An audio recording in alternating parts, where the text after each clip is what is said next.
রত্না, তোমার কাছে আমার একটা বিচার আছে। কি ভাবি?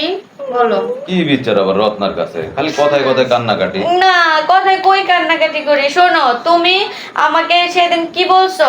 তুমি বলছো যে আমি নাকি হচ্ছে তোমার কোনো আত্মীয় স্বজনের খেয়াল করি না।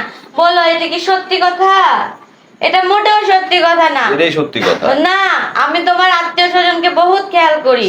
শোনো, আমি সেদিন কি হলো, এই যে কিছুদিন আগের কথাই বলি, আমি আমার নিজের আপন শ্বশুরকে রেখে আমি এর যে শ্বশুর, এর আপন শ্বশুরকে আমি সেদিন 10,000 টাকার বাজার করে দিলাম। তাহলে কার জন্য করছি? আমি তোমার আত্মীয়র জন্যই তো করছি। তারপরে আমার নিজের শাশুড়ি, আমার নিজের আপন শাশুড়িকে আমি কোনো শপিং করে দেইনি।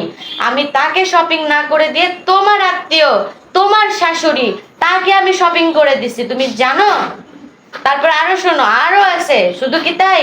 এই যে ধরো, তুমি তো আমার একমাত্র ননদ, তাই না? বলো, আমি আমার নিজের ননদের জন্য আমি কিচ্ছু করিনি।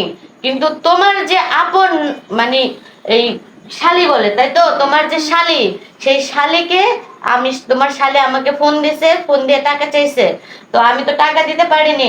তাও এখন ওর তো শালি, আমার তো কিছু না কিছু দিতেই হবে। তখন আমি ওর শালিকে একটা ফোন কিনে দিলাম।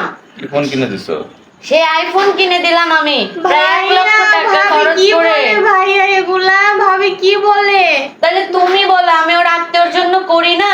আমি তোমার আত্মীয়র জন্য করি না? তুমি বলো। শুধু শুধু তুমি আমাকে ব্লেম দাও। ভাই আমি যাই। ঠিক আছে যাও। ভাবি থাক, অনেক করো তুমি আমাদের জন্য, করি অনেক না করো। বলো। হ্যাঁ অনেক করো, যাই। হুম।